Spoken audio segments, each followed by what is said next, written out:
Good morning, Bruno, Chris at Riva Motorsports.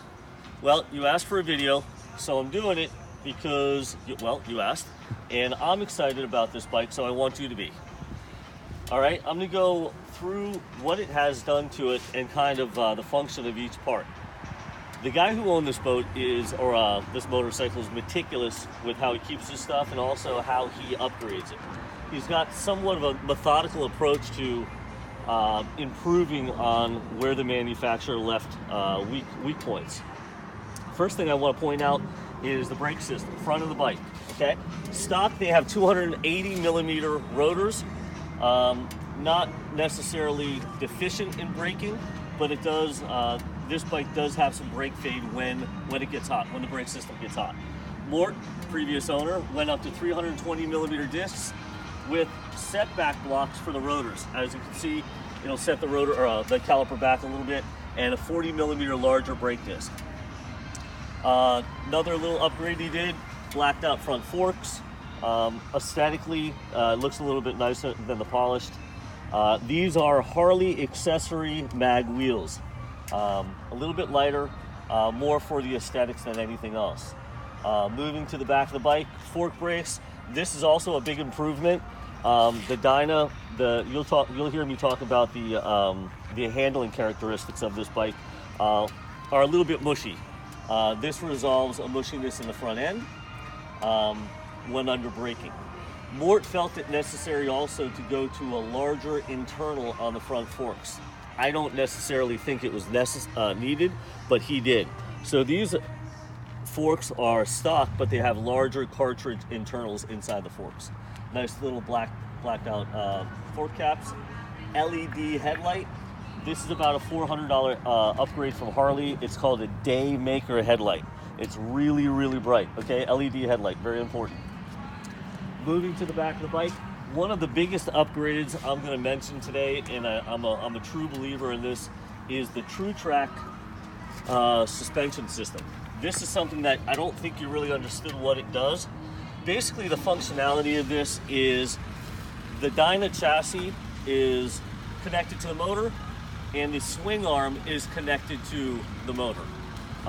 What this does is, under heavy riding, heavy braking, it makes the chassis feel like there's a hinge in it. What the True Track system does with a stabilizer here and underneath, it adds more rigidity to the frame. I don't know if you can catch it up under there, but there's also one of those suspension, one of those blocks right down here. So that's a huge upgrade. John Sachs, you asked me what the John Sachs motor was.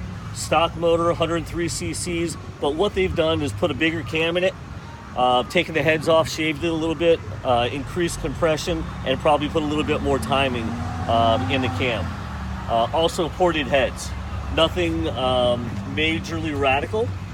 No more moving parts, no less moving parts, just a little bit better flow, if you will. Different air intake system, different exhaust. Now this is important because Mort didn't go out and look for the best looking exhaust. Super Trap is the only exhaust that is tunable, which means it has plates at the end of it, okay? That's Mort's theory. You want something that runs good. I know you were looking at a bike that had really cool down swept pipes. I love the look of them, but they're not tunable, which means you're robbing horsepower. This bike was dyno tuned after the motor was done and has the exact number of plates that will make the best power. That's why that exhaust is there. Upgraded progressive rear suspension. That's a huge upgrade. Something else that he did for the aesthetics, he put a little bit nicer plate mount on the back. Nothing huge, no performance there, but of course it makes it look nice. Different foot pegs, different matching hand grips, no big deal, but definitely nice upgrades. Other than that, I don't think there's a ton more I can tell you about it. Those are the things that really make the bike handle better.